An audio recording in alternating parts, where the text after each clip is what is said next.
Hello everyone, एक बार फिर से आप सभी का क्रेजी जीके ट्रिक के वीकली करंट अफेयर की सीरीज में स्वागत है। आज के सेशन में देखिए हम 3 से लेकर 9 फरवरी तक के सभी करंट अफेयर को यहाँ पर डिटेल में डिस्कस करेंगे। टॉप 25 इंपॉर्टेंट करंट अफेयर को जो कि 3 से लेकर 9 फरवरी तक के हैं, उनको यहाँ पर हम बहुत ही ईजी वे में डिस्कस करेंगे। सेशन में एंड तक बने रहिएगा। पसंद आए तो लाइक और शेयर कर दीजिएगा। सबसे पहला इंपॉर्टेंट क्वेश्चन देखिए आज के वीकली करंट अफेयर का। हाल ही में भारत के कितने नए वेटलैंड्स को रामसर साइट का दर्जा दिया गया है? तो भारत में देखिए हाल ही में 4 नए वेटलैंड साइट्स को रामसर साइट का दर्जा हाल ही में यूनेस्को के द्वारा प्रदान किया गया। अब इनको मिलाकर भारत में यूनेस्को साइट्स की संख्या हो जाएगी 89। तो 4 यूनेस्को साइट्स जो नए बने हैं, अगर हम उनकी बात करें तो 2 तो है तमिलनाडु में, एक है सक्करा कोट्टई पक्षी अभ्यारण्य बर्ड सेंचुरी, एक है थेरथगल बर्ड सेंचुरी तमिलनाडु। इसके अलावा खेचियो पलरी वेटलैंड जो कि सिक्किम में देखने को मिलता है और सिक्किम की पहली रामसर साइट है। इसके बाद आता है उधवा झील जो कि झारखंड में है और ये झारखंड की पहली रामसर साइट बनी है। इस तरीके से 4 नई रामसर साइट हाल ही में जोड़ी गई यूनेस्को के द्वारा इंडिया में, और इनको मिलाकर यूनेस्को साइट की संख्या हो गई है 89। अभी तक इंडिया में सबसे ज़्यादा यूनेस्को साइट, याद रखिएगा, तमिलनाडु में है। इनकी संख्या है 20। 20 यूनेस्को साइट देखने को मिलती है तमिलनाडु में सबसे ज़्यादा। पूरे वर्ल्ड की बात करें तो सबसे ज़्यादा यूनेस्को साइट पूरे वर्ल्ड में है यूनाइटेड किंगडम में, जहां पर 176 यूनेस्को साइट देखने को मिलती है। अब इंडिया में है 89। यूनेस्को के द्वारा कितनी नई रामसर साइट्स को जोड़ा गया? तो यह है 4। हाल ही में माउंट तारानाकी को कानूनी व्यक्ति घोषित किया गया। यह पर्वत किस देश में स्थित है? देखिए, न्यूजीलैंड का एक पर्वत है जिसका नाम है माउंट तारानाकी। न्यूजीलैंड ने क्या किया है कि अपने यहाँ के माउंट तारानाकी पर्वत को एक लीगल पर्सन का दर्जा दिया है। मतलब देखिए, अगर कोई व्यक्ति है, कोई इंसान है, तो उसके कुछ राइट्स होते हैं, ह्यूमन राइट होते हैं, फंडामेंटल राइट्स होते हैं। उसी तरीके से अब न्यूजीलैंड का जो माउंट तारानाकी है उसके भी खुद के लीगल राइट होंगे, मतलब उसके अधिकारों का संरक्षण किया जाएगा। अब अगर माउंट तारानाकी का अवैध खनन नहीं किया जा सकता, माउंट तारानाकी को किसी भी तरीके से खराब नहीं किया जा सकता, इसी तरीके से अब माउंटेन के भी खुद के अधिकार होंगे, क्योंकि न्यूजीलैंड ने इसे कानूनी व्यक्ति घोषित किया है। वैसे 2014 में न्यूजीलैंड ने अपने यहाँ पर टी उरेवरा एक जंगल है, इसको कानूनी व्यक्ति घोषित किया था, और 2017 में वांगानुई रिवर को भी इसने कानूनी व्यक्ति का दर्जा दिया था। तो इस तरीके से वांगानुई रिवर को कानूनी व्यक्ति का दर्जा देने वाला न्यूजीलैंड वर्ल्ड का पहला देश था, और अब इसने एक पर्वत को लीगल पर्सन का दर्जा दिया है और उसका नाम है माउंट तारानाकी। नेक्स्ट क्वेश्चन पर चलेंगे। एक्वेरिन 2025 सैन्य अभ्यास किन 2 देशों के बीच आयोजित किया जाता है? वेरी वेरी इंपॉर्टेंट, नोट कीजिएगा। इंपॉर्टेंट इसलिए है क्योंकि जिस देश के साथ ये मिलिट्री एक्सरसाइज आयोजित की जाती है उसका पिछले साल भारत के साथ बहुत बड़ा विवाद हुआ था, और ये देश है मालदीव। तो इंडिया और मालदीव के मध्य में एक्वेरिन सैन्य अभ्यास का आयोजन किया जाता है। इस साल 2025 में 13वां संयुक्त सैन्य अभ्यास एक्वेरिन 2 से लेकर 15 फरवरी तक आयोजित किया जा रहा है। सबसे पहली बार इसकी शुरुआत की गई थी 2009 में।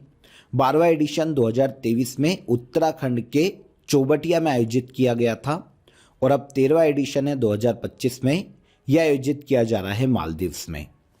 तो एक्वेरिन मिलिट्री एक्सरसाइज 2025 13वां एडिशन किसके मध्य में आयोजित किया जा रहा है? इंडिया और मालदीव के मध्य में।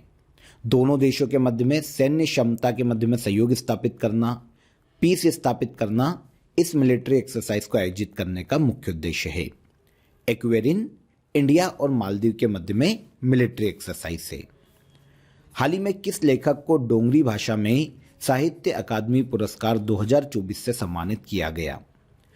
तो देखिए, साहित्य अकादमी अवार्ड को पहले अनाउंस किया जा चुका था। इंडिया में 24 लैंग्वेज में साहित्य अकादमी के द्वारा साहित्य अकादमी अवार्ड दिए जाते हैं। 24 लैंग्वेजेस में 22 लैंग्वेजेस तो इंडियन कॉन्स्टिट्यूशन के 8th शेड्यूल की है, और बाकी जो 2 बचती है उसमें है एक इंग्लिश और एक है राजस्थानी। तो इस तरीके से टोटल 24 लैंग्वेजेस में दिया जाता है साहित्य अकादमी अवार्ड। पहले देखिए 21 लैंग्वेजेस में साहित्य अकादमी अवार्ड अनाउंस किए जा चुके हैं। अब डोंगरी भाषा के लिए अनाउंस किया गया है और ये दिया गया चमन अरोड़ा को, जो कि डोंगरी भाषा के एक बहुत ही फेमस साहित्यकार है। अब देखिए पहले 21 भाषाओं में दिया जा चुका है। मेन लैंग्वेजेस जो कि एग्जाम में पूछी जाती है वो यहाँ पर मैं आपको बता देता हूँ। अंग्रेजी के लिए एक उपन्यास है स्पिरिट नाइट्स, इसके लिए दिया गया स्टेरिन किरे को। हिंदी भाषा के लिए एक कविता है मैं जब तक आई बाहर, इसके लिए दिया गया दिल्ली की लेखिका गगन गिल को।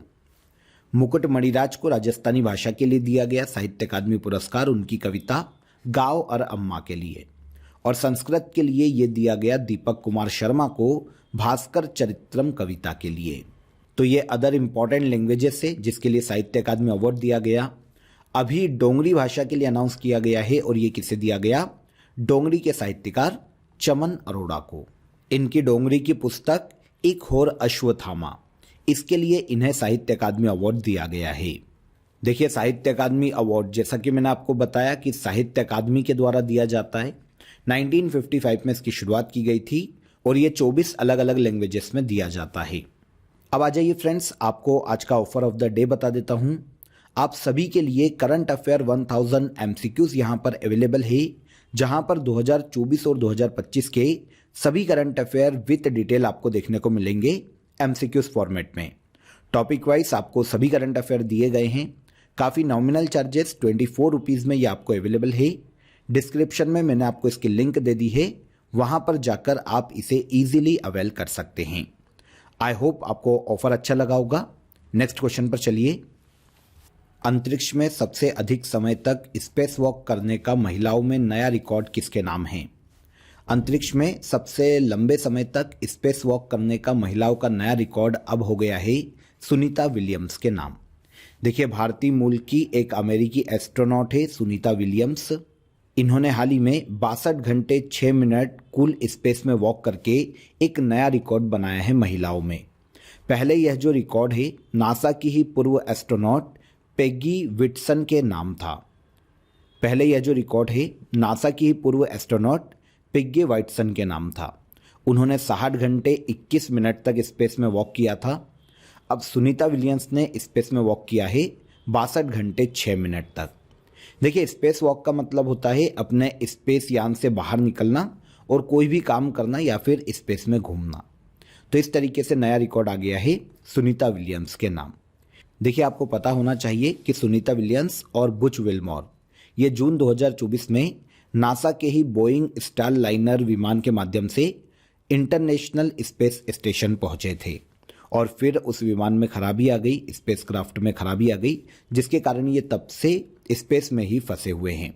डोनाल्ड ट्रंप ने एलन मस्क को बोला है, उनकी कंपनी स्पेसएक्स को बोला है कि भैया इनको वापस लेकर आओ। अभी तक सुनीता विलियम्स और बुच विल्मोर ये दोनों ही अंतरिक्ष में ही हैं, याद रखिएगा। अब स्पेस वॉक का नया रिकॉर्ड महिलाओं में इनमें से सुनीता विलियम्स ने अपने नाम किया है। हाल ही में NCW की अध्यक्ष विजया रहाटकर ने किस पुस्तक का पहला संस्करण लॉन्च किया है? तो यहाँ पर NCW मतलब नेशनल कमीशन फॉर वीमेन, राष्ट्रीय महिला आयोग की यहाँ पर बात की जा रही है। इसकी अध्यक्ष विजया रहाटकर, इन्होंने हाल ही में अपनी बुक का पहला एडिशन लॉन्च किया जिसका नाम है कर्म योगिनी वीरांगना। 31 जनवरी 2025 को राष्ट्रीय महिला आयोग का 33वां स्थापना दिवस मनाया गया था, जिसकी थीम रखी गई थी नारी तू नारायणी। अब इसी अवसर पर NCW के अध्यक्ष विजया रहाटकर ने अपना पहला बुक का पहला संस्करण लॉन्च किया है और इसका नाम रखा है कर्म योगिनी वीरांगना। किसकी बुक है? क्वेश्चन ये आ सकता है। तो राष्ट्रीय महिला आयोग के अध्यक्ष विजया रहाटकर की बुक है। ओके, इसके बाद अगले क्वेश्चन पर आइए।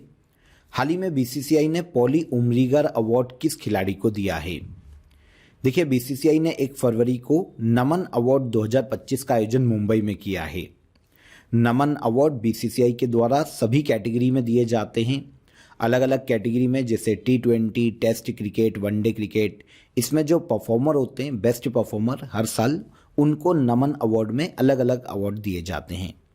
अब देखिए पहले ये 2006 में शुरू किए गए थे, लेकिन 2019 से ये अभी तक बंद थे। अब 2025 में फिर से एक बार नमन अवार्ड का आयोजन किया गया। इसमें पॉली उमरीगर अवार्ड ये दिया गया है हाल ही में जसप्रीत बुमराह को। इंडियन क्रिकेट प्लेयर हैं जिनको पॉली उमरीगर अवार्ड से सम्मानित किया गया। देखिए, अब अलग अलग कैटेगरीज की बात करें बीसीसीआई के नमन अवार्ड्स में, तो कर्नल सी के Naidu life time achievement award दिया गया सचिन तेंदुलकर को जीवन भर की उपलब्धियों के लिए। Poly Umrigar award best international male cricketer को दिया जाता है, ये जसप्रीत बुमराह को दिया गया। बेस्ट इंटरनेशनल विमेन क्रिकेटर को दिया गया, ये जो अवार्ड है स्मृति मंधाना को दिया गया। बीसीसीआई स्पेशल अवार्ड दिया गया रविचंद्रन अश्विन को, और वनडे में सबसे ज्यादा विकेट लेने वाली महिला को अवार्ड दिया गया दीप्ति शर्मा को। तो इस तरीके से काफी सारे अलग अलग अवार्ड हैं, लेकिन यहाँ पर जो एग्जाम ओरिएंटेड है उनके बारे में मैंने आपको बता दिया।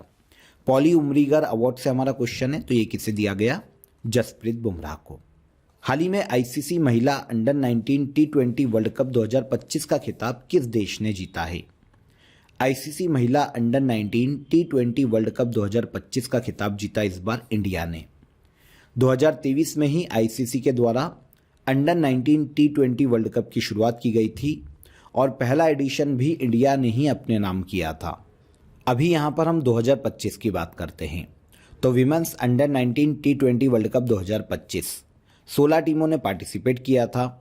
इंडिया ने फाइनल में साउथ अफ्रीका को हराकर 2025 का खिताब जीता है। आयोजन इस बार किया गया था मलेशिया में। तो आयोजन मलेशिया में सेकेंड एडिशन 2025 में विनर हो गई इंडिया और रनर अप हो गई कौन? तो रनर अप हो गई साउथ अफ्रीका।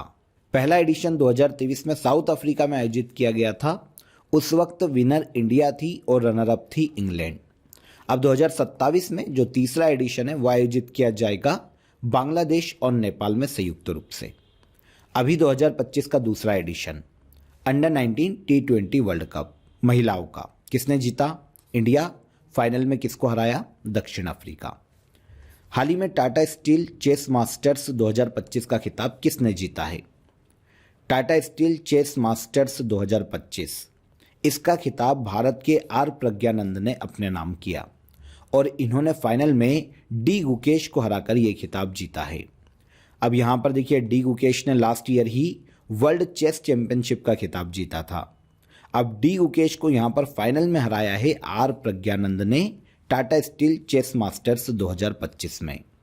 तो विनर हो जाते हैं आर प्रज्ञानंद। नेक्स्ट क्वेश्चन पर आइए। हाल ही में केरल के पश्चिमी घाट में खोजी गई एलेटारिया फैसीफेरा और एलेटारिया ट्यूलिपीफेरा किसकी नई किस्में हैं? तो केरल में पश्चिमी घाट पर दो किस्मों को खोजा गया है। एक का नाम है एलेटारिया फैसीफेरा और एक का नाम है एलेटारिया ट्यूलिपीफेरा। ये दोनों ही हरी इलायची की किस्में हैं जिनको हाल ही में केरल राज्य में खोजा गया। देखिए, अभी तक ग्रीन कार्डमम जो है, हरी इलायची जो है, वो एकमात्र प्रजाति मानी जाती थी, लेकिन वैज्ञानिकों ने अब हरी इलायची की 6 नई प्रजातियों की खोज की है। इनमें से 2 केरल के पश्चिमी घाट पर देखने को मिली है। एक प्रजाति जो कि एलेटारिया फैसीफेरा है, ये पेरियार टाइगर रिजर्व में केरला में देखने को मिली। और एलेटेरिया ट्यूलिपीफेरा की बात करें तो ये अगस्था मलाई हिल से, जो कि तिरुवनंतपुरम केरल में स्थित है, यहाँ पर इस प्रजाति को खोजा गया। तो दोनों ही हरी इलायची की प्रजाति है। हरी इलायची को मसालों की रानी कहा जाता है और दुनिया का तीसरा सबसे महंगा मसाला हरी इलायची है। पहले नंबर पर आता है वेनिला, दूसरे पर आता है केसर और फिर आता है नंबर किसका? हरी इलायची का। हाल ही में 33 वर्ष की उम्र में संन्यास लेने वाली सिमोना हालेप किस खेल से संबंधित है? तो सिमोना हालेप ये टेनिस की बहुत ही फेमस खिलाड़ी है जो कि रोमानिया से बिलोंग करती है। तो यहाँ पर हमको देश का नाम पता चल जाता है, देश का नाम है रोमानिया। तो रोमानियाई टेनिस प्लेयर जिनका नाम है सिमोना हालेप, इन्होंने हाल ही में 33 वर्ष की उम्र में टेनिस से संन्यास की घोषणा की। 2017 में पहली बार विमेंस टेनिस एसोसिएशन के द्वारा इन्हें वर्ल्ड नंबर 1 की रैंकिंग दी गई थी। 2018 में इन्होंने फ्रेंच ओपन में विमेन सिंगल का खिताब जीता था और उसके बाद 2019 में विंबलडन ओपन में भी विमेंस सिंगल का इन्होंने खिताब जीता था। अब सिमोना हालेप ने इंटरनेशनल टेनिस से संन्यास का अनाउंसमेंट किया है, जो कि रोमानिया की टेनिस प्लेयर है। इसके बाद हाल ही में किस ऐतिहासिक किले का नाम बदलकर विजय दुर्ग रखा गया? तो विजय दुर्ग रखा गया है फोर्ट विलियम दुर्ग का नाम बदलकर। फोर्ट विलियम दुर्ग की यहाँ पर बात करें तो कोलकाता में ये देखने को मिलता है और वर्तमान में ईस्टर्न कमांड हेडक्वार्टर के रूप में इसका यूज़ किया जाता है। फोर्ट विलियम की स्थापना या निर्माण 1781 में ब्रिटिश ईस्ट इंडिया कंपनी के द्वारा की गई थी। निर्माण किया गया था 1781 में। इंग्लैंड के राजा विलियम थर्ड के सम्मान में इसका नाम रखा गया फोर्ट विलियम। ब्रिटिश इंडिया में एक सैन्य अड्डे के रूप में यूज़ किया जाता था और फिर उसके बाद इंडियन आर्मी ने आज़ादी के बाद इसे ईस्टर्न कमांड के हेडक्वार्टर के रूप में यूज़ किया। अभी तक ये ईस्टर्न कमांड का हेडक्वार्टर है इंडियन आर्मी का। अब इसका नाम चेंज करके रखा गया है विजय दुर्ग। अब देखिए महाराष्ट्र में विजय दुर्ग फोर्ट से इंस्पायर होकर ये नाम रखा गया है, जो कि मराठा नौसेना का एक प्रमुख किला था। तो विजय दुर्ग नाम रखा गया फोर्ट विलियम दुर्ग का। कहाँ पर? कोलकाता में।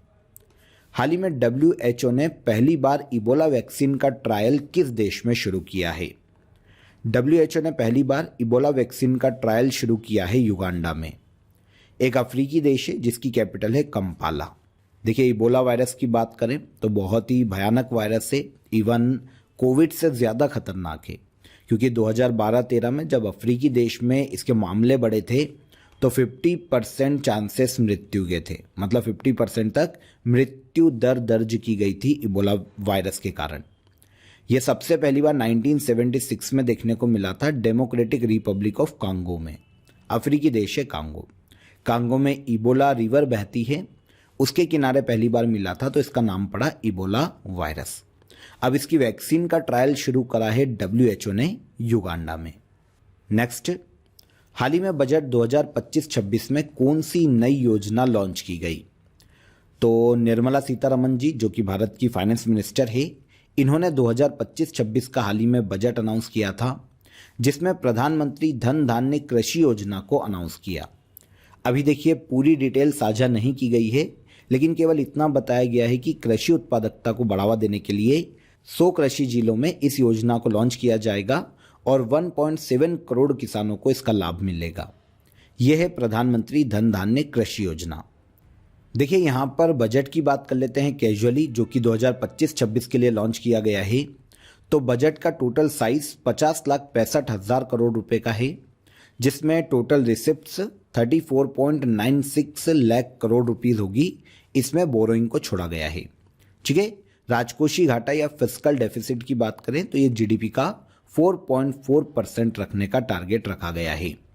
यहाँ पर कैपिटल एक्सपेंडिचर की बात करें, जो पूंजीगत व्यय है वो 11.21 लाख करोड़ रुपीस रहेगा। GDP ग्रोथ का लक्ष्य रखा गया है फाइनेंशियल ईयर में 6.3% से लेकर 6.8% तक। तो इसे याद रखिएगा, ये यहाँ पर इम्पॉर्टेंट है। यहाँ पर देखिए हम इस चीज़ की बात कर लेते हैं कि किस स्कीम के लिए कितना पैसा अलॉट किया गया है। तो आयुष्मान भारत प्रधानमंत्री जन आरोग्य योजना की बात करें तो इसके लिए 9,406 करोड़ रुपए आवंटित किए गए। प्रधानमंत्री आवास योजना अर्बन के लिए 19,794 करोड़ रुपए। प्रधानमंत्री कृषि सिंचाई योजना के लिए 8,260 करोड़ रुपए। जल जीवन मिशन के लिए 67,000 करोड़ रुपीस आवंटित किए गए हैं। Mahatma Gandhi national rural employment guarantee programme की बात करें तो इसके लिए 86,000 करोड़ रुपए आवंटित किए गए। स्पेस टेक्नोलॉजी के लिए 10,230 करोड़ रुपए। प्रधानमंत्री गरीब कल्याण अन्न योजना के लिए 2,03,000 करोड़ रुपए। खेलो इंडिया के लिए 1,000 करोड़। प्रधानमंत्री किसान सम्मान निधि के लिए 63,500 करोड़ रुपए। स्किल इंडिया प्रोग्राम के लिए 2,700 करोड़ रुपए और नेशनल गंगा प्लान के लिए 3,400 करोड़ रुपए आवंटित किए गए। तो इस तरीके से ये आवंटन है अलग अलग स्कीम के लिए। जो मेन है यहाँ पर मैंने आपको बता दी। आगे चलेंगे। हाल ही में नवीन चावला का निधन हुआ। वे किस पद पर कार्यरत थे? नवीन चावला की बात करें तो ये भारत के चीफ इलेक्शन कमिश्नर के रूप में काम कर चुके हैं। पहले ये 2005 से लेकर 2009 तक इलेक्शन कमिश्नर के रूप में इन्होंने काम किया था और अप्रैल 2009 से लेकर जुलाई 2010 तक 2009 से 2010 तक ये मुख्य निर्वाचन आयुक्त के रूप में काम कर चुके हैं। भारत के ये 16वें मुख्य निर्वाचन आयुक्त थे। हाल ही में 79 वर्ष की आयु में नवीन चावला का निधन हो गया।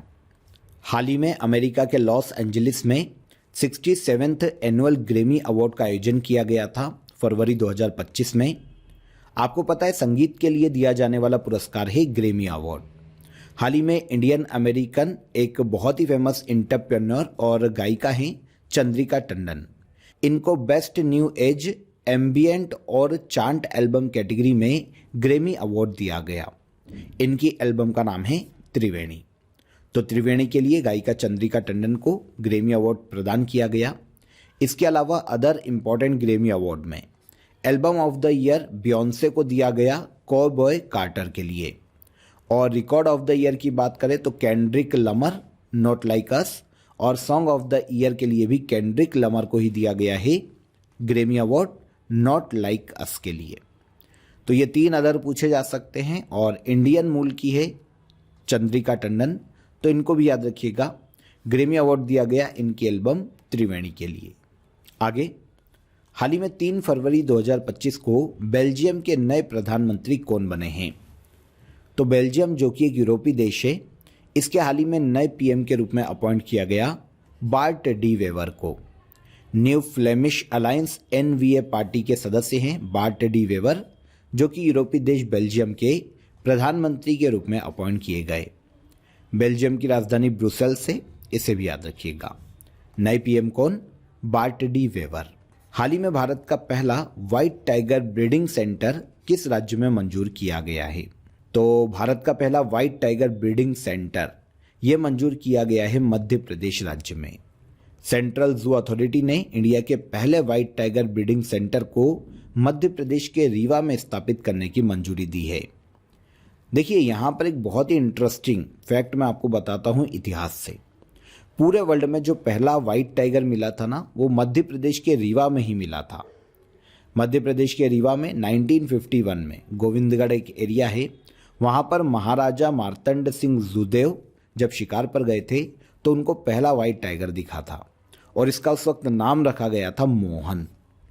तो इसीलिए अब जो भारत की पहली व्हाइट टाइगर ब्रीडिंग सेंटर स्थापित किया जा रहा है वो भी कहाँ पर मंजूर किया गया? मध्य प्रदेश के रीवा में। Answer C. इसके बाद आगे चलते हैं। हाल ही में मिसेस वर्ल्ड 2025 का खिताब जीतने वाली पहली अश्वेत महिला कौन बनी? तो मिसेस वर्ल्ड 2025 का खिताब जीतने वाली पहली महिला अश्वेत बनी है शेगो गेलाय। देखिए, साउथ अफ्रीका की रहने वाली है शेगो गेलाय। लॉस वेगास में हुए ग्रैंड फिनाले में इन्होंने मिसेस वर्ल्ड 2025 का खिताब जीता है। पहला मिसेस वर्ल्ड प्रतियोगिता की बात कर लें, दुनिया की पहली और सबसे बड़ी सौंदर्य प्रतियोगिता है जो कि मैरिड वीमेन के लिए आयोजित की जाती है। शुरुआत की गई थी इसकी 1984 में। अब देखिए, 1984 में जब से ये शुरू हुई है, ऑलमोस्ट 40 साल का इतिहास है। कभी भी इस प्रतियोगिता को किसी अश्वेत महिला ने नहीं जीता था। अब साउथ अफ्रीका की पहली अश्वेत महिला, पूरे वर्ल्ड की पहली महिला अश्वेत जो कि मिसेस वर्ल्ड 2025 का जिन्होंने खिताब जीता, शेगो गेलॉय साउथ अफ्रीका की रहने वाली है। हाल ही में भारत का पहला कैंसर जीनोम डेटाबेस किस संस्थान द्वारा लॉन्च किया गया? भारत का पहला कैंसर जीनोम डेटाबेस को लॉन्च करने का श्रेय दिया जाता है आईआईटी मद्रास को। देखिए, ये है क्या, इसको समझिए। जो कैंसर पेशेंट होते हैं ना, उनका डीएनए है, उनका जीनोम है, ताकि रिसर्च की जा सके। अभी तक क्या होता था, देखिए इंडिया में काफ़ी विविधता है, अलग अलग क्षेत्र में अलग अलग जलवायु है, तो कैंसर की जो डिसीज़ है ना, उसके भी अलग अलग कारण हो सकते हैं। अभी तक वेस्टर्न कल्चर या वेस्टर्न देशों की जो डेटा थे, उन्हीं के आधार पर हम कैंसर की दवाई कैंसर पेशेंट को देते थे। लेकिन अब क्या होगा, जो इंडियन कैंसर पेशेंट है उनका जो जीनोम डेटाबेस है, इन पर रिसर्च करके इंडियन ओरिजिन के आधार पर मेडिसिन को डेवलप किया जा सकेगा। इंडिया में भाई कैंसर के अलग अलग कारण हो सकते हैं, सबकी जो इम्यूनिटी सिस्टम है वो अलग अलग है। तो इस आधार पर अब इंडियन डेटाबेस के आधार पर हम यहाँ पर रिसर्च कर पाएंगे, हम मेडिसिन डेवलप कर पाएंगे, इनिशियल स्टेज पर ही कैंसर को डिटेक्ट कर पाएंगे। इसलिए कैंसर जीनोम डेटाबेस को लॉन्च किया ही आईआईटी मद्रास ने। शुरुआत में तो अभी 480 ब्रेस्ट कैंसर पेशेंट का यहाँ पर डेटाबेस है, लेकिन ये ओपन सोर्स प्लेटफॉर्म है, तो कोई भी रिसर्चर अपना डेटा यहाँ पर जोड़ सकता है। तो भारत का पहला कैंसर जीनोम डेटाबेस किस संस्थान के द्वारा लॉन्च किया गया? आईआईटी मद्रास के द्वारा। आगे, हाल ही में आरबीआई ने रेपो रेट को कितना निर्धारित किया है? यहाँ पर आरबीआई की रेपो रेट की बात करें तो रिजर्व बैंक ऑफ इंडिया ने रेपो रेट में 25 बेसिस पॉइंट का कटौती की है, मतलब 0.25% रेपो रेट में घटोतरी की है, कमी की है।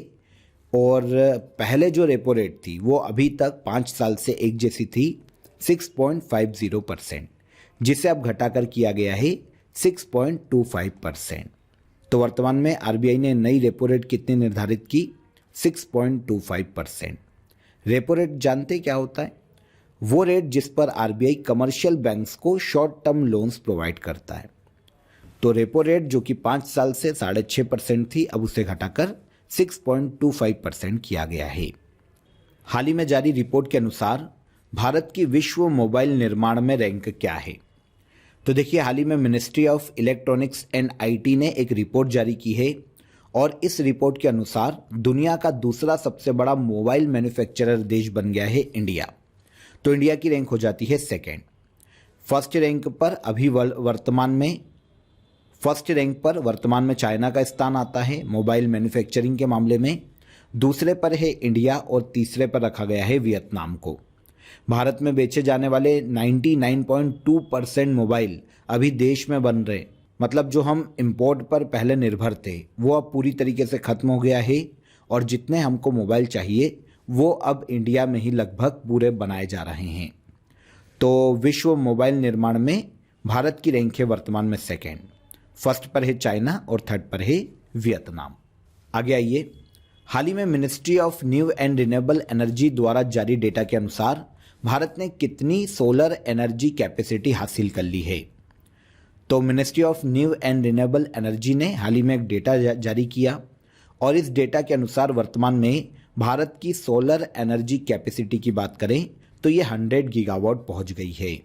2014 में हमारी सोलर एनर्जी कैपेसिटी मात्र 2.82 गीगावाट थी, जो कि अब 2025 में बढ़कर 100 गीगावाट हो गई है। Top solar energy producing state की बात करें तो पहले स्थान पर आता है राजस्थान, सेकेंड स्थान पर रखा जाता है गुजरात को और थर्ड पर रखा जाता है तमिलनाडु को। ये टॉप 3 सोलर एनर्जी उत्पादक स्टेट हैं। अभी वर्तमान में हमारी all over solar energy capacity कितनी है? 100 गीगावाट का लक्ष्य हमने प्राप्त किया है। हाल ही में किस भारतीय क्रिकेटर ने संन्यास की घोषणा की? तो भारतीय क्रिकेटर रिद्धिमान साहा ने इंटरनेशनल क्रिकेट से रिटायरमेंट का हाल ही में अनाउंसमेंट किया। 40 साल के रिद्धिमान साहा भारतीय विकेटकीपर और बल्लेबाज रहे हैं। सभी फॉर्मेट से हाल ही में रिद्धिमान साहा ने संन्यास का अनाउंसमेंट किया है। 2007 में इन्होंने डोमेस्टिक क्रिकेट खेलना शुरू किया और 2010 में ये इंटरनेशनल क्रिकेट में इन्होंने डेब्यू किया था। अब इन्होंने रिद्धिमान साहा ने इंटरनेशनल क्रिकेट से संन्यास की घोषणा की है। इसके बाद आज के वीकली करंट अफेयर का लास्ट क्वेश्चन देखिए, विश्व आर्द्रभूमि दिवस हर साल किस तारीख को मनाया जाता है? वर्ल्ड वेटलैंड डे की बात करें तो ये हर साल मनाया जाता है 2 फरवरी को। पूरे वर्ल्ड में जो आर्द्र भूमियाँ हैं उनके महत्व को समझाना और इनके संरक्षण के लिए लोगों को अवेयर करना, ये उद्देश्य है वर्ल्ड वेटलैंड डे को मनाए जाने का। 2025 में protecting wetlands for our common future World Wetland Day की थीम है। सबसे पहली बार देखिए 2021 में यूनाइटेड नेशन जनरल असेंबली के द्वारा पहली बार वर्ल्ड वेटलैंड डे मनाया गया था और तब से हर साल ये मनाया जा रहा है। कब? 2 फरवरी को। आंसर हो जाएगा आंसर सी। क्लियर? तो यहाँ पे देखिए वीकली करंट अफेयर के इस वीडियो में हमने टॉप 25 करंट अफेयर को यहाँ पर डिटेल में समझा, डिस्कस किया। आई होप आपको सभी क्वेश्चन, सभी फैक्ट काफ़ी इंटरेस्टिंग लगे होंगे, समझ में आए होंगे इजीली। वीडियो पसंद आया हो तो वीडियो को लाइक और शेयर कर दीजिए। चैनल पर पहली बार आए हैं तो चैनल को सब्सक्राइब कर लीजिए। फिर मुलाकात करेंगे नेक्स्ट डे के करंट अफेयर में। तब तक अपना ख्याल रखिएगा। जय हिंद, जय भारत।